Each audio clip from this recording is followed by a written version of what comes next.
प्रिय दर्शकों, भाई और बहनों, अस्ट्रो चर्चा में आपका स्वागत है। मेरा आपको सादर नमस्कार। इस वीडियो में हम चर्चा करेंगे जो व्यक्ति वृषभ लग्न के हैं। इस वीडियो में हम चर्चा करेंगे जो व्यक्ति वृषभ लग्न के हैं अर्थात टॉरस एसेंडेंट है, उनका मार्च महीना कैसा गुजरेगा, इस पर एक संक्षिप्त पर चर्चा करेंगे। यदि आप नए दर्शक हैं तो अपना बर्थ डिटेल्स किसी अच्छे एस्ट्रो के सॉफ्टवेयर में डालें जो लग्न कुंडली बनकर आती है, जिसको D1 चार्ट भी कहते हैं। उसके यदि प्रथम भाव में, ये प्रथम भाव है, यदि 2 नंबर लिखा हुआ हो तो आप वृषभ लग्न के व्यक्ति हुए अर्थात टॉरस एसेंडेंट हुए। आपके लग्नेश हुए शुक्रदेव जो कि भाग्य भाव पे गोचर कर रहे हैं और 7 मार्च को यहाँ से निकल करके 10वें भाव पे गोचर करेंगे। फिर 31 तारीख अर्थात 31 मार्च को 11वें भाव में प्रवेश करके 11वें भाव पे गोचर करेंगे। लग्नेश का गोचर सबसे इंपॉर्टेंट होता है। रिजल्ट को कैरी करने वाले वही होते हैं, अन्य ग्रहों के माध्यम से वो रिजल्ट ला पाते हैं। तो लग्नेश की स्थिति मार्च महीने में अच्छी है, इसलिए आपको संभावित है कि अच्छे रिजल्ट मिलेंगे। जो मार्च महीने में गोचर परिवर्तन है वो यहाँ डिस्प्ले किया हुआ है। शुक्रदेव आपके लग्न के स्वामी होते हैं और षष्ठ भाव के स्वामी होते हैं। षष्ठ भाव में इनकी मूल त्रिकोण राशि पड़ी हुई है। शुक्रदेव भाग्य भाव पे गोचर कर रहे हैं। तो जो भी विद्यार्थी नौकरी के लिए प्रयास कर रहे हैं उनको सफलता मिल सकती है, कोई अवसर मिल सकता है, भाग्य का साथ मिलेगा। और जब 7 तारीख को यहाँ से शुक्रदेव निकल करके कर्म भाव पे गोचर करेंगे तो कर्म में भी प्रवृत्त हो जाएंगे अर्थात नौकरी की शुरुआत हो जाएगी। तो वो प्रयास करें, यदि नौकरी के लिए प्रयास कर रहे हो तो अपने प्रयास को बढ़ा दें। और यदि उनके ओरिजिनल नेटल चार्ट के हिसाब से कोई पॉजिटिव दशा बन रही होगी, शुक्र की महादशा, अंतर्दशा, प्रत्यंत दशा चल रही होगी, तो आपको योग बन जाएगा सर्विस प्राप्त करने का और आप कर्म में प्रवृत्त हो जाएंगे। प्रथम भाव आपके स्वास्थ्य का होता है, तो शुक्रदेव अच्छी पोजीशन में है तो स्वास्थ्य संबंधी परेशानियों से भी बचे रहेंगे, पर्सनालिटी इंप्रूव होगी और भाग्य का भी साथ मिलता रहेगा। कर्म क्षेत्र में ज़्यादा आपको पॉजिटिव रिजल्ट्स देखने को मिलेंगे क्योंकि 7 तारीख से शुक्रदेव पूरे महीने 30 तारीख तक कर्म क्षेत्र पे ही गोचर कर रहे हैं। तो अपने सीनियर्स के साथ आपका तालमेल बनेगा, सीनियर्स आपके काम को आइडेंटिफाई करेंगे, एक पोजीशन बनेगी और आपको कोई पद प्रतिष्ठा, मान सम्मान या किसी तरह का कर्म क्षेत्र में इंसेंटिव मिल सकता है, कोई ट्रांसफर पोस्टिंग मिल सकता है जिससे आपको फायदा हो जाए। और यहाँ गोचर करते हुए शुक्रदेव आपके सुख भाव को भी देखेंगे। तो कोई यदि आप वाहन खरीदने के लिए प्रयास कर रहे हैं, कोई प्लॉट के लिए, कोई मकान के लिए, फ्लैट के लिए आप प्रयास कर रहे हैं तो वहाँ आपको सफलता मिल सकती है क्योंकि शुभ भाव के स्वामी भी यही गोचर कर रहे हैं, सूर्यदेव। और सूर्यदेव 15 तारीख से पहले पहले यही हैं और शुभ भाव पे दृष्टि डाल रहे हैं। तो बहुत संभावित है, यदि आपके ओरिजिनल नेटल चार्ट में कोई इंडिकेशन है और आप सीरियस प्रयास कर रहे हैं तो आपको सफलता मिल जाएगी इन सब बातों में। और सुख में भी वृद्धि होगी, आपके सुख साधन में वृद्धि होने के पूरे योग हैं। डोमेस्टिक एनवायरनमेंट में ज़्यादा सुख का अनुभव होगा और आपको घर पे समय बिताने का भी मौका मिलेगा। परिवार के साथ, अपने बाल बच्चों के साथ आनंद आप उठा पाएंगे। आपका धन भाव है जो कैश इन हैंड है, उसके स्वामी बनते हैं बुधदेव और बुधदेव आपके 10वें भाव पे गोचर कर रहे हैं और 7 मार्च को बुधदेव आपके लाभ भाव पे गोचर करेंगे। तो धन भाव का संबंध लाभ भाव से बनेगा, तो ये एक सुखद स्थिति होगी। और आप जिस भी काम धंधे में हैं, अपना काम धंधा करते हैं या बिजनेस करते हैं, प्राइवेट नौकरी करते हैं, तो आपको अच्छे अवसर मिलेंगे धन कमाने के और आप सेविंग्स कर पाएंगे। यदि आप अपने परिवारजनों के साथ, माता पिता के साथ या कुटुंबजनों के साथ कोई व्यापार करते हो, कोई डीलिंग हो, तो आपको अच्छे अवसर मिलेंगे अपने एसेट को बढ़ाने के, कुछ नया इनिशिएशन आप कर पाएंगे। फिर बुधदेव आपके 5वें भाव के भी स्वामी हैं, प्लानिंग के, बुद्धि विवेक के भाव के स्वामी बुधदेव भी हैं और कर्म क्षेत्र पे गोचर कर रहे हैं 7 तारीख से पहले पहले, तो आप अपने प्रयासों को, जो कि आप बुद्धि विवेक का प्रयोग कर रहे हैं, वो कर्म क्षेत्र में आपका सही से हो पाएगा। और फिर जो आप प्रयास कर रहे हैं, जो अपनी बुद्धि लगा रहे हैं, विवेक लगा रहे हैं, उससे आपको फायदा मिलना शुरू हो जाएगा 7 तारीख से, क्योंकि 7 तारीख से बुधदेव लाभ भाव पे गोचर करने लगेंगे और आपको फायदा दिलाएंगे।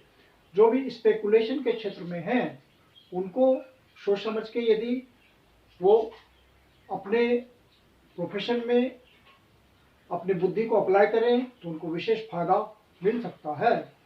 जो स्टूडेंट हैं उनको भी पढ़ाई लिखाई में बहुत पॉजिटिवनेस मिलेगा और कुछ अच्छा रिजल्ट वो निकाल पाएंगे। इस महीने आपका मैरिटल लाइफ अच्छा गुजरना है, क्योंकि इस भाव के स्वामी आपके भाग्य भाव पे गोचर कर रहे हैं, तो भाग्य का आपको साथ मिलेगा। अपने लाइफ पार्टनर के साथ आप आनंद से समय गुजारेंगे। फिर मंगलदेव 15 तारीख को आपके कर्म भाव पे चले जाएंगे। तो जो व्यक्ति अविवाहित हैं, शादी के लिए प्रयास कर रहे हैं, उनको कुछ न कुछ मंगलदेव की तरफ से इंडिकेशन मिलेगा। कुछ बात का प्रारंभ हो सकता है मैरिटल रिलेशन के संबंधित, और मंगलदेव शादी भी करा सकते हैं। इस समय कर्म क्षेत्र पे गोचर कर रहे हैं, तो हो सकता है कि आपके कर्म क्षेत्र के अंदर किसी लाइफ पार्टनर से आपकी मैरिज पॉसिबल हो जाए। शनिदेव आपके शुभ भाव के स्वामी हैं और दसम भाव पे गोचर कर रहे हैं। 15 तारीख से पहले पहले दसम भाव पे हैं, फिर 11वें भाव पे गोचर करेंगे 15 तारीख से। तो सूर्यदेव की भी स्थिति बहुत अच्छी है। दसम भाव पे गोचर करते हुए उनको डायरेक्शनल स्ट्रेंथ मिलता है, तो आपको सरकारी अधिकारियों से तालमेल बनाने का बहुत मौका मिलेगा। अपने काम को निकालने के लिए अवसर मिलेंगे, उनका सहयोग मिलेगा। आपको सिर्फ प्रयास करने की जरूरत है। राहुदेव 11वें भाव पे गोचर कर रहे हैं, लंबे समय के लिए गोचर करेंगे, और 11वें भाव पे राहुदेव का गोचर अच्छा होता है। आपके लिए अचानक से धन प्राप्ति के योग बनेंगे, लेकिन साथ साथ आपको बुद्धि विवेक का भी सही से प्रयोग करना है, नहीं तो आप गलत डिसीजन भी ले सकते हैं। आप कंफ्यूजन में आ सकते हैं, किसी इल्यूजन में आ सकते हैं, किसी डिल्यूजन में आ सकते हैं, तो वहाँ पे आप ध्यान रखिएगा। केतुदेव पंचम भाव पे गोचर कर रहे हैं और पंचम भाव में स्वास्थ्य की राशि में गोचर कर रहे हैं, तो आप अपने स्वास्थ्य का भी ध्यान रखेंगे। केतुदेव जिस भाव पे गोचर करते हैं वहाँ के भाव में कमी करते हैं, तो आप अपने संतान पक्ष का ध्यान रखिएगा। विद्यार्थी हैं तो पढ़ाई का ध्यान रखिएगा, और आपको अपने बुद्धि विवेक का सही से प्रयोग करना है। स्वास्थ्य संबंधी बातों का भी आपको विशेष ध्यान रखना है। बृहस्पति देव आपके 11वें भाव के स्वामी होते हैं और अष्टम भाव के स्वामी होते हैं, और 12वें भाव पे गोचर कर रहे हैं, तो अपने खर्चे पे नियंत्रण रखिएगा। हालांकि आपका खर्चा अच्छे मदों में हो सकता है।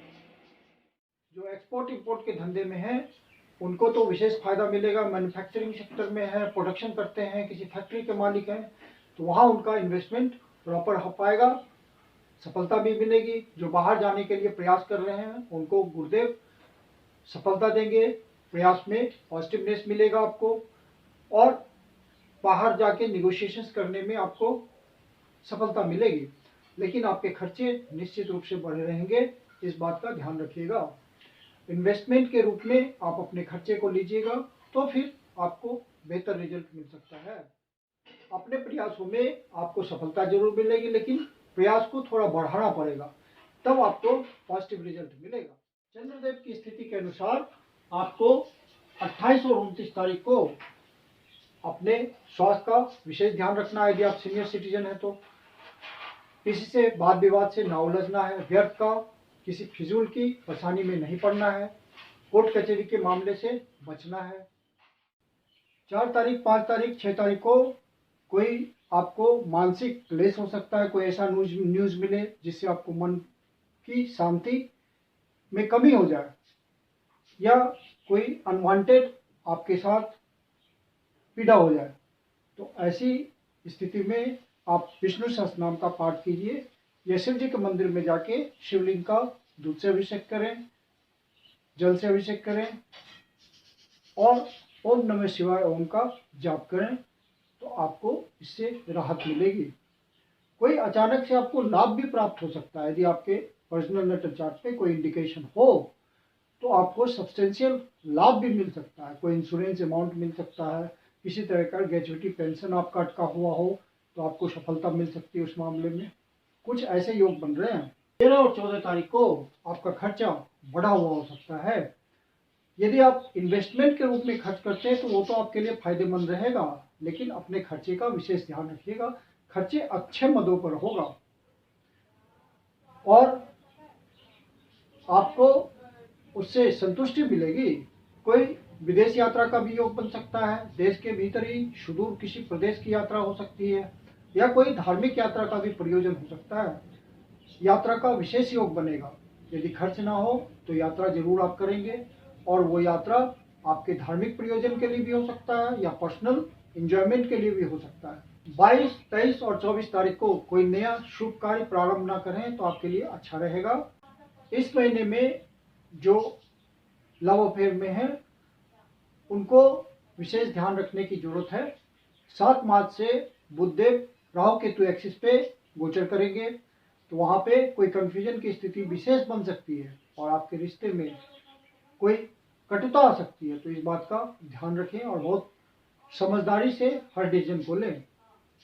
मैं कुंदन शर्मा आप लोग का हार्दिक स्वागत करता हूं। यदि आपको वीडियो अच्छा लगा तो इसको लाइक करें, अपने परिचित जनों को शेयर करें, और यदि आप अष्टो चर्चा चैनल पर पहली बार आए हैं, अभी तक सब्सक्राइब नहीं किया, तो आपसे निवेदन है कि इसको सब्सक्राइब करें और बेल नोटिफिकेशन को प्रेस कर दें ताकि आपको नोटिफिकेशन समय पर मिलता रहे। और यदि आपके जीवन की कोई समस्या है जिसका समाधान आप हमसे चाहते हैं तो पर्सनल कंसल्टेशन ले सकते हैं। मेरी अपनी कंसल्टेशन शुल्क होती है। आप कंसल्टेशन के लिए बुकिंग कर सकते हैं। बुकिंग नंबर है 9891644517। धन्यवाद।